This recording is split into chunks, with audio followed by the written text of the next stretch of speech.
Alright, so it's the finale. It's the last two. It's been quite a ride, I would say. Waiting for these to come out in like doubles has been kind of difficult because you see all this talk and then trying not to like get spoiled was really hard.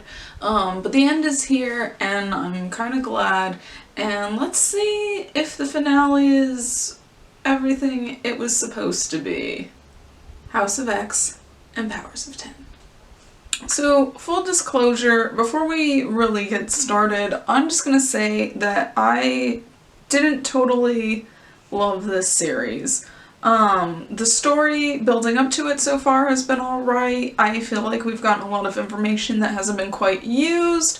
With 2 books left, I'm really interested to see what they're gonna be able to squeeze into here, but with them announcing 5 other titles, I'm also afraid it's not gonna be much. So, with that said, let's just jump in. We're gonna do what we usually do and flip till we get to the title page. First up is house number 6. As you can see from the cover, stuff is starting to get real serious, which good, it's the end. But I do love that it's all 3 females on the front cover taking a final stance. From the looks back here, I thought it was maybe like some sort of explosion, but as you can see, they have a few of the cocoa trees. I'm gonna guess this is more of an X of Dawn reference than anything else. First, we have a quote from Professor X, and it's not too complicated.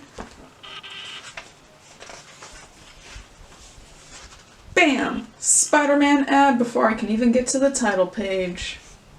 Is it fold out? Is it fold out? It is! So I wonder what they didn't fold out instead. I know. I'm gonna complain about it till the dawn of time, until they fix it, until I can get a decent... Oh, it's only 1 page. It's only folded on 1 page. Never mind. I'll take it back. However, on the next page we have another ad, and this time it's by Geico. This one feels more distracting than usual just because the color and boldness is turned up to like 11 on it. And then the title page. It's kind of funny that they're gonna throw in 2 ads before you get to who it's by on the last issue. That's slightly more than all the other issues. I don't know. I'm gonna stop. House of 10, number 6. Down here we have I Am Not Ashamed, our larger subtitle. And down here we have House of Xavier and the 3 Laws. Last time we were collecting 3, this time we have 3 Laws. Is like 3 kind of the magic number or something? Maybe, who knows, maybe he just likes the number 3, some sort of trinity, I don't know. We have the Council of Krakoa and their seating placements. We also have 2 other ads after just seeing 6 ads. Is that another ad? This thing is more ads and promotional stuff than like story. Like we'll just keep going. And then we get to our first trial. This is something that happened in the first issue. They haven't talked about Sabretooth too much since then, but they're finally getting back to him breaking into that lab and stealing all of that information. This being like the first official council meeting for the X-Men, they have a lot of, well, what do we do about murder? What do we do about poverty? Like, they literally just got started on their government and they have no idea if even everyone's on the same page or not. But of course the first thing you do when you create a government is you create an arch nemesis that you can go to war with constantly throughout the year. And it's also kind of funny because they just exile them. They're trying to start off as peaceful as possible. They don't want people in they don't even have a prison yet. They don't even know if they should have a prison. So instead, they just say, you don't get to be part of this great thing that we're making right now. You don't get to be part of our community. You don't get to be on the council. You don't get your own spot. You don't even get your own little tree. And they just send him off on his way. And then that's it. Everyone is just ready to celebrate. It's the Renaissance, essentially. Like, they have nothing else to do but establish themselves. They will probably have a few enemies coming at them fairly quickly, but for the most part, it is supposed to be a peaceful time for the mutants. And it turns into either what I can speculate as an orgy or a Coca-Cola commercial. It is beautiful to look at. It is a beautiful moment, but as far as an ending, it was kind of non-climactic. I mean, I know like the last few issues have been like really good and really busy, and like all it really did was set up and do some foreshadowing, and I mean, there wasn't really a conclusion that needed to happen. Like, there wasn't really an ending except that they could show you that it's a start. I don't know, this felt, I don't know, we still have one more issue to get through. This definitely just felt more like setup. I haven't read the two series separately, maybe there's like something to them when you read them by themselves, but like this issue there was, I don't know, it was a conversation and then an after party, and the after party makes me slightly uncomfortable because everyone's getting a little too lovey. And last but certainly not least, Powers of 10, number 6. Now, from the cover, it's a lot softer in like the colors and tone and whatnot, but as you can see, it is someone standing above all of their friends' bodies, so that can't be good, right? I mean, like the color scheme and the whatnot from the last one seemed a little bit dramatic or a little more intense, and it was just a celebration. This one looks all cute and lovely up here, but then you see dead people, so I have no idea what this one's going to be about. But guessing from the fact that there's a whole bunch of series after this book, I'm going to say that everybody's okay. And of course they have the ability to reclone anyone, so this might just be the original, but they have 10 more in lab. And now we build!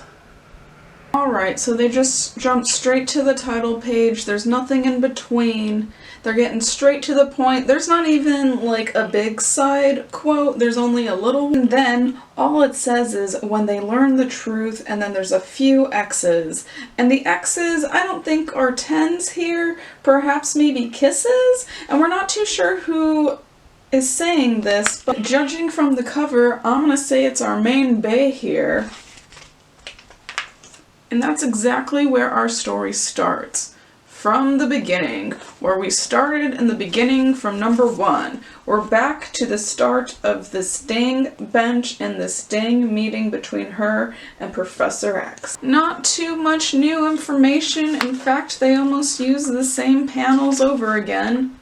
And then it goes into the future, really great colors, really great design, and it's one of the machines talking to the X-Men and telling them their time is almost up, that the next day all of humankind or creation will be some sort of machine, and that there's nothing they can do to stop them. Unfortunately, the book turns out to be deceitful, and this is not the current life we are on. Spoilers, sorry.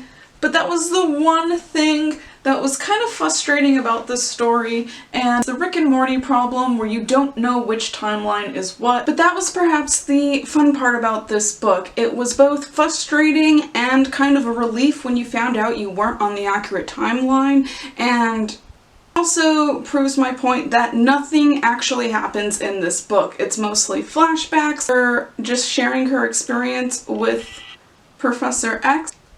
Again, kind of just giving you one last shock, wrapping up any loose ends. I don't know, like, if it was a little bit more linear, I think it would have been better, but it just felt more deceitful than anything else.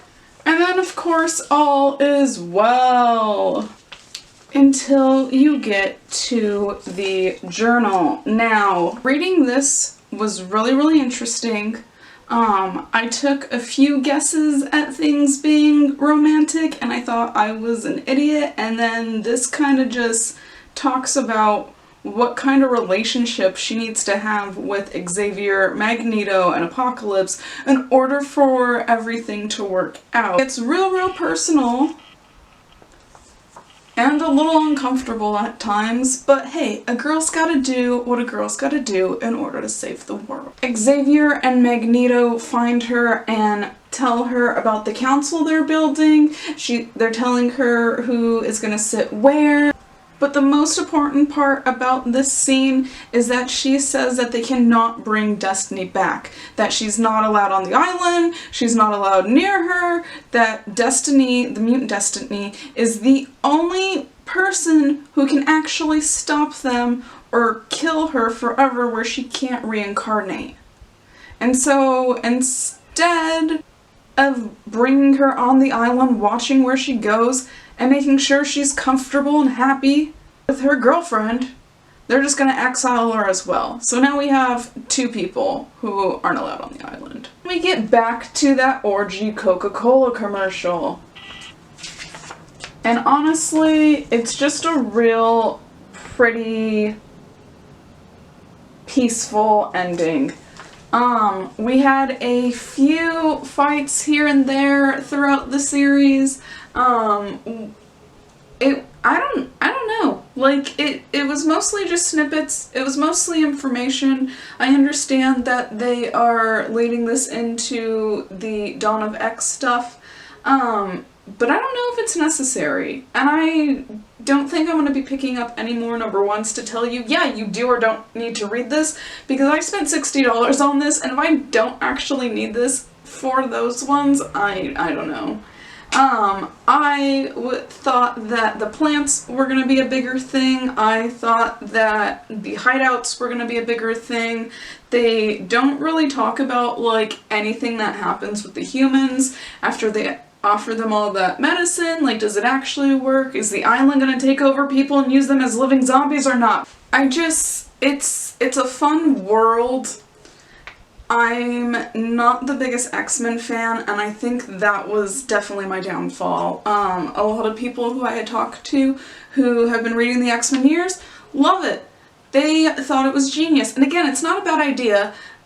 Mutant eugenics, resurrecting people, different timelines, different dimensions. But I didn't get enough story. I didn't get enough, like, actual comic panels, or I don't know. I really don't know. Like, it was fun. If it was like a one-off team or something else, maybe it would be easier to read.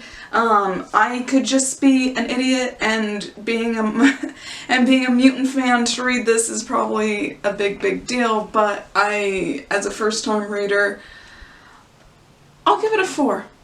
They tried a lot with the design. The artwork for it is great. Again, the story isn't bad. I just didn't get enough.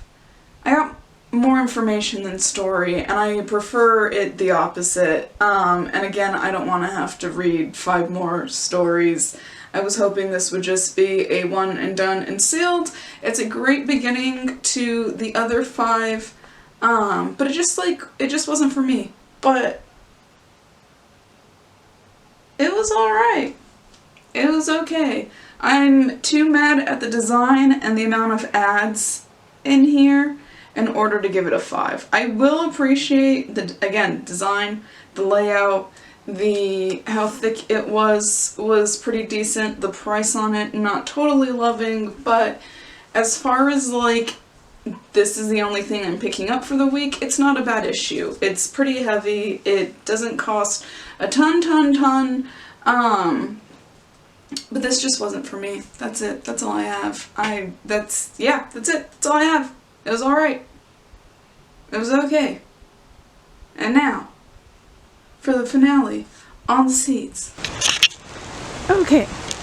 So, at first, I didn't want to pull at any of this because I was worried that some of this was the cornflower or whatnot, and I don't think that's the case. I'm pretty sure this is mostly, like, dandelion and just weeds, just complete garbage, honestly. Let's be honest. But yeah, at first I was worried that it was like the actual seeds and that it was working, and over some time and after a lot of rain, it even just rained today, this is the result. I don't see any of the blue or possible red that the plant produces. So maybe in the spring, I keep saying spring, maybe then, but for now it's just dandelions. With that said, over here in the buckets, there's a few green things that have sprouted, but nothing blue, nothing like the picture says it is. I'm glad something green came out of this guy being the biggest, but like looking at him, looking over there, it's really hard to tell what plant is actually in here. Now, over here is that hole that I dug that I was just gonna throw seeds into and not really pay attention to. Now you can kind of tell the bald spot where I put them, but there's these really pretty plants with possible flowers stemming from them. And so part of me is hoping that maybe they got blown around and these are the cornflower. Maybe the thing in the bucket's the cornflower. I have no idea what's in that jungle by the wall, but overall I had a lot of fun stressing over plants growing. I had a lot of fun tracking the weather, and I'm hoping that spring we'll either get something to bloom or a decent X-Men series. Until then, we'll just keep reading.